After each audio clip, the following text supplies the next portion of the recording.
कार्यकर्ते मी मगाशी भाषणात पण सांगितलं, काय हौसे नवसे गौसे अशा पद्धतीचे कार्यकर्ते असतात.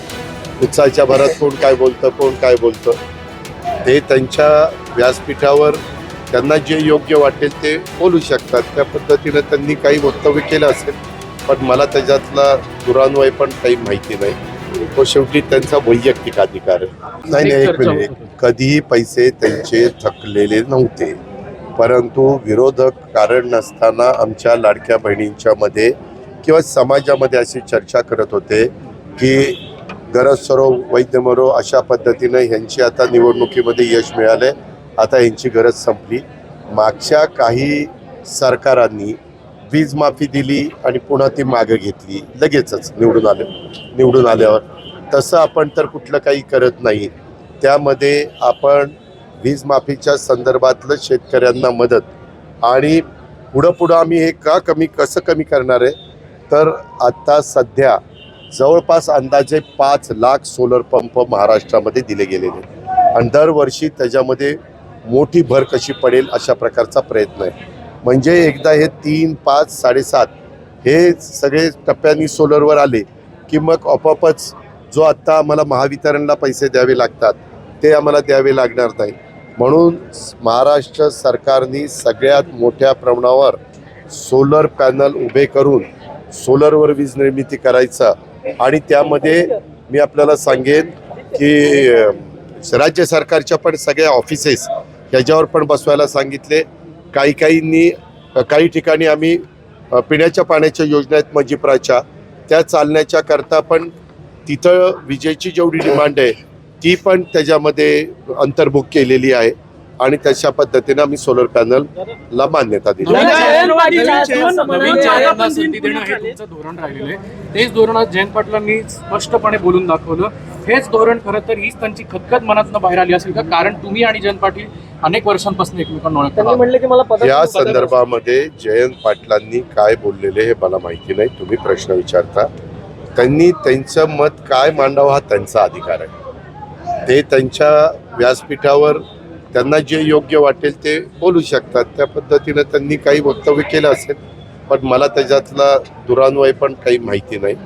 तो शेवटी त्यांचा वैयक्तिक अधिकार आहे आणि त्यांच्या संघटनेचा अंतर्गत प्रश्न. दादा, तुम्ही भाषणात म्हणालात की जातीमध्ये तेढ निर्माण करण्याचं किंवा धर्माचा द्वेष करणारे वक्तव्य नको काय नको, पण माहितीतल्या अनेक नेत्यांकडून धार्मिक वक्तव्य अशा पद्धतीनं वक्तव्य केल्यानंतर त्यांचे वरिष्ठ त्यांना सांगतात की हे वक्तव्य बरोबर नाही.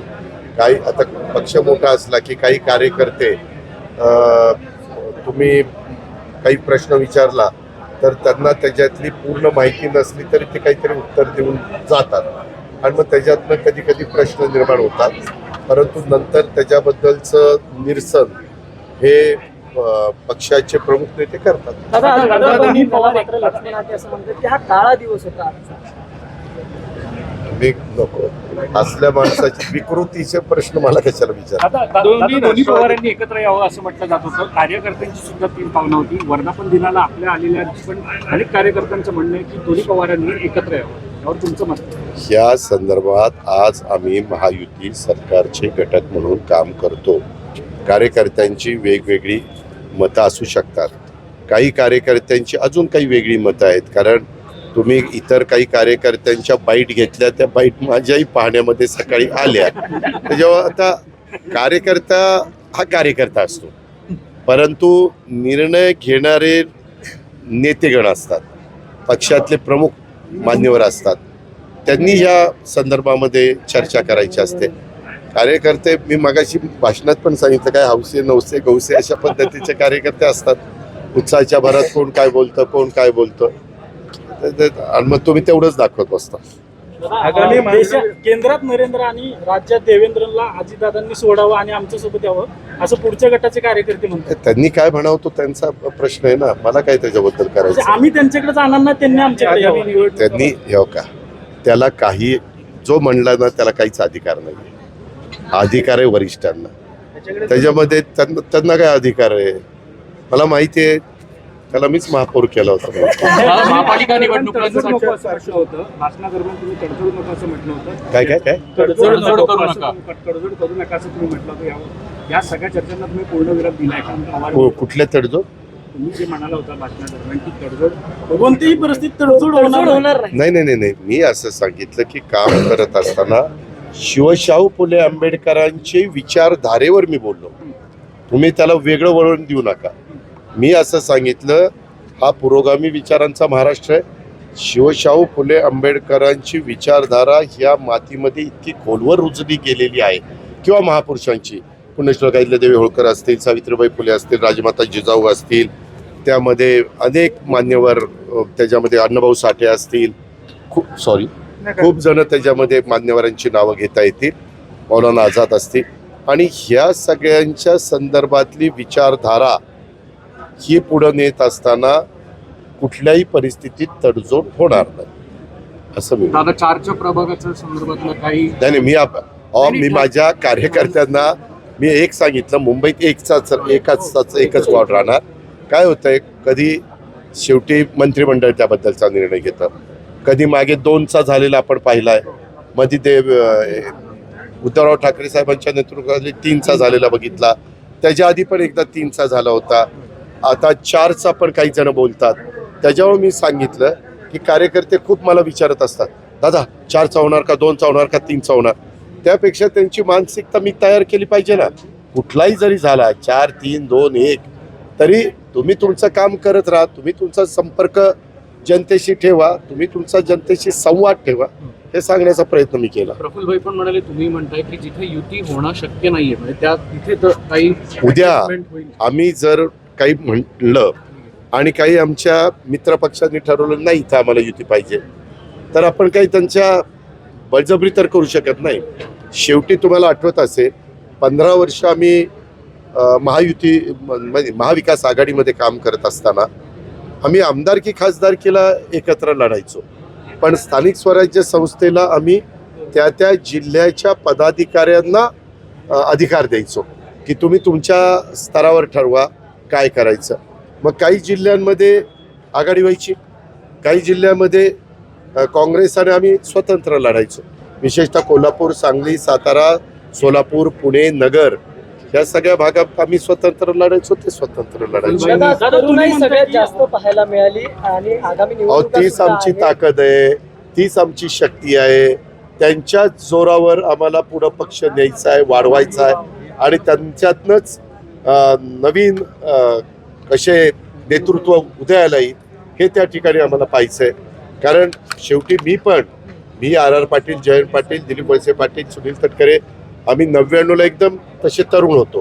ही गोष्ट 26 वर्षापूर्वीची. आता 26 वर्षात बरंच पाणी वाहून गेलेलं आहे. त्याच्यामुळं काळानुरूप हे चक्र आहे, काळानुरूप नवीन पिढी पण पुढे आली पाहिजे. वडीलधाऱ्यांनी त्यांना योग्य पद्धतीचं मार्गदर्शन केलं पाहिजे, ते तयार पण झाले पाहिजे.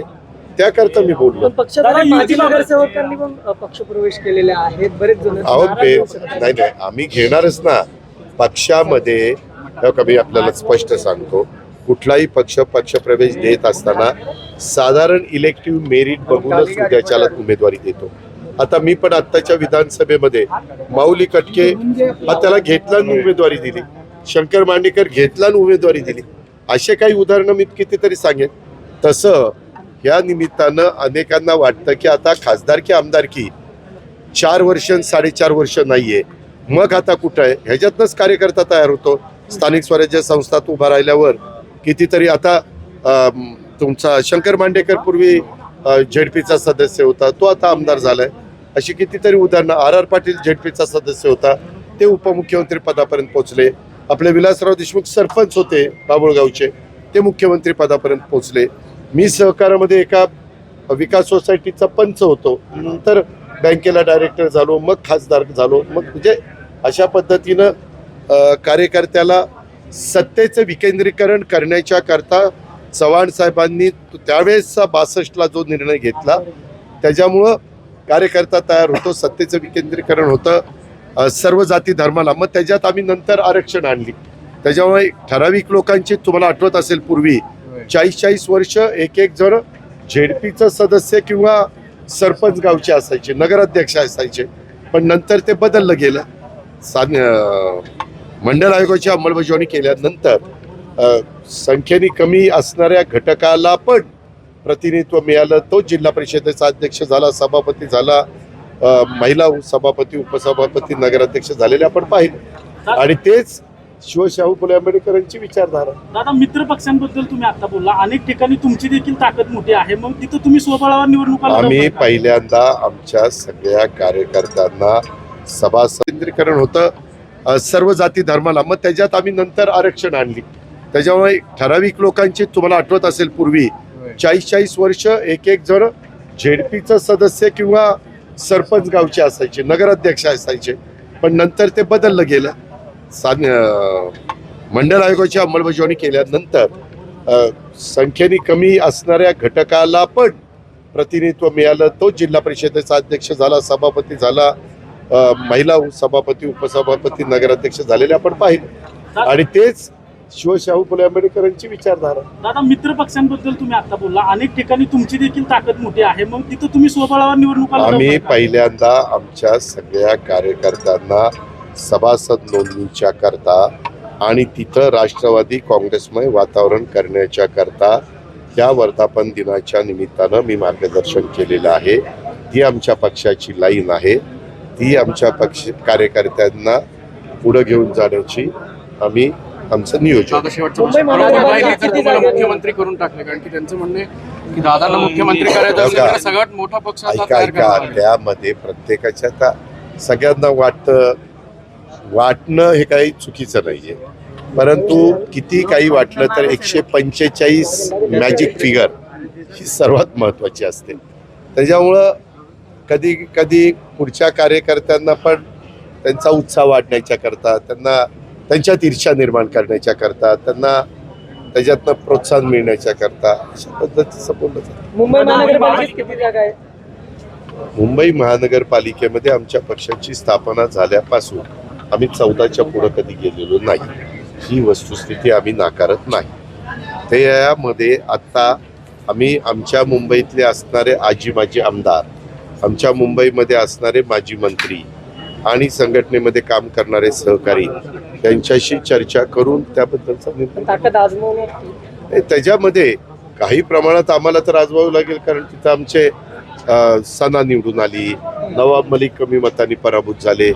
त्याच्यामध्ये इतर पण काही ठिकाणी आम्ही उमेदवार उभे केलेले होते. अशा पद्धतीनं उद्याच्याला तुम्हाला पक्ष सर्व दूरपर्यंत पोहोचवायचं म्हटलं तर जागा तर लढवावं लागतात. दादा, बालगंधर्वाला जो मेळावा झाला आता काही दिवसापूर्वी, तर तिथे एक पुस्तिकेचं अनावरण करण्यात आलं, प्रकाशन करण्यात आलं. कार्यकर्त्यांना संदेश जो आहे तो त्या पक्षाने दिलेला आहे आणि त्यामध्ये ऑपरेशन सिंदूरवर जे आहे ते मोठ्या प्रमाणामध्ये टीका केलेली आहे. लोकांना राष्ट्रभक्तीच्या नावाने मूर्ख बनवणं चाललंय अशा प्रकारचं मत मांडलंय. इकडे सुप्रिया सुळे प्रोत्साहन देतात, पाठिंबा देतात, शिष्टमंडळामध्ये सहभागी होतात आणि नंतरही असं पाहिलं. हो का, मी पक्षामध्ये अनेक विचाराचे लोक असतात, परंतु वरिष्ठ पातळीवर निर्णय घेणारे जे प्रमुख असतात, जसं आज भारतीय जनता पक्षात स्वतः मोदी साहेब, अमित भाई, राजनाथ सिंग, गडकरी साहेब, नड्डाजी हे 6-7 जण, शिवराज सिंह चौहान हे सगळे मान्यवर आहेत. ते निर्णय घेतात.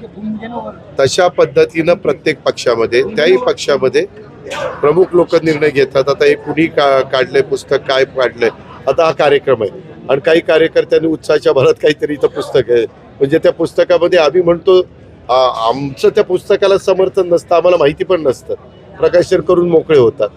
त्यामुळं आज अशा प्रकारे तुम्ही पत्रकार मित्रांनो सगळ्यांनी लक्षात घ्या, या देशाला स्वातंत्र्य मिळाल्यानंतर ज्या वेळेस बॉर्डरवर काही युद्धजन्य परिस्थिती निर्माण झाली किंवा युद्धच करावं लागलं, त्यावेळेस या देशाने प्रत्येक वेळेस दाखवून दिलं, देशातल्या तमाम जनतेने दाखवून दिलं, त्या नेतृत्व करणाऱ्या पाठीशी उभं राहायचं.